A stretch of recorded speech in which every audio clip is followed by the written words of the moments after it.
Welcome to the Potter Blog site, September 17, 2013. Mobilization of the National Disaster Medical System.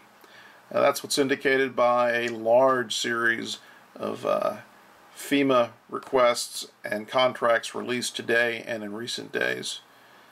We discussed this in detail on our website. We've also been covering this on Twitter. We get out faster information on Twitter.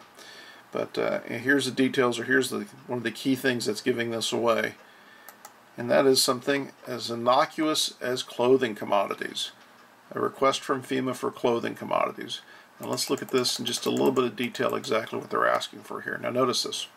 Contractors must demonstrate capacity to deliver at least 50,000 items within 48 hours. Contractors with higher capacity may receive greater consideration. So what kind of clothing of that magnitude could FEMA need within 48 hours? Well, let's look at details, what they have in here. Doctor's scrubs, tops and pants, 90% adult, 10% child. Looks like they're going to order up to 100,000. They also want winter clothing, sweatpants and sweatshirts, medium weight, long sleeve. Very strange to need 100,000 scrubs and 100,000 sweatshirts and pants, 48 hours notice. Why? Well, let's go look back at the solicitations here, and we will show you why and what's going on here. And there's a whole host of these. In essence, what they're doing here is they are setting up 1,000 shelters, each shelter capable of holding 100 people. 1,000 times 100, 100,000. These are facilities for medical personnel. They're going to set up basically 1,000 shelters across the United States to treat medical conditions, and they are pre-prepping these with 100,000 doctor scrubs, 100,000 sweatpants. Now, if we look at the rest of these solicitations in support of these facilities, fuel and propane for these FEMA shelters, insulated food transporters. They're going to be serving hot food. Portable facilities, mobile showers and bathrooms. These are luxury facilities. This is a luxury camp they're setting up. 2,000 shower heads capability across the entire system is what they're looking to set up. Again, the hot food, beverage commodities, bottled water. Now, if we look at the list here, I think they're ordering, let's see exactly what we said. They're ordering 8,100,000 liters of bottled drinking water and 3 million liters of extended shelf life drinking water.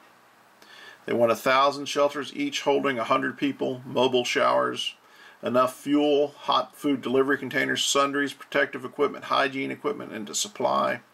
6 million autoclavable cotton blankets and so forth. All must be available under surge tempo.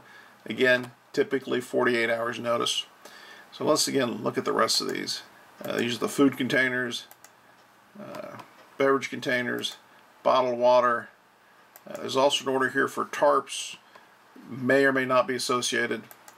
The 6 million blankets, shelter support kits, bulk hygiene.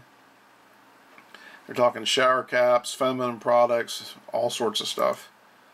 Miscellaneous supplies, and there's a lot more here, so let's see. Cleaning supplies for these shelters, protective gear order, and they're also prepping the transportation carriers to be able to deliver this on surge. At least that's their plan. This is a cluster mess written all over it. This is a logistical nightmare. If they're really going to activate this, they're going to have to activate this before public gets panicked about H7N9.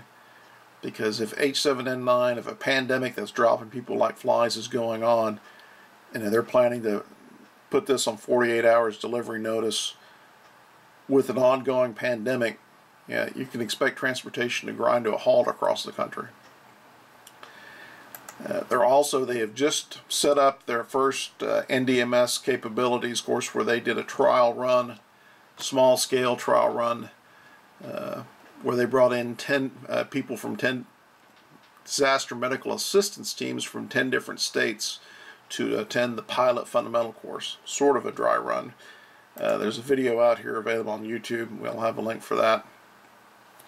But the overall assessment of this thing is just a crazy amount of solicitations in support of this. If we look at this again in detail, here's some notable comments from the contractors. Let me show you exactly from the document so you can see for yourself. Here's a contract. This is from one of the leading contractors for mobile showers and restrooms. Give you a quick comment. In short, I think the Armageddon scenario is too large to provide the Federal Emergency Management Agency with responsible parties.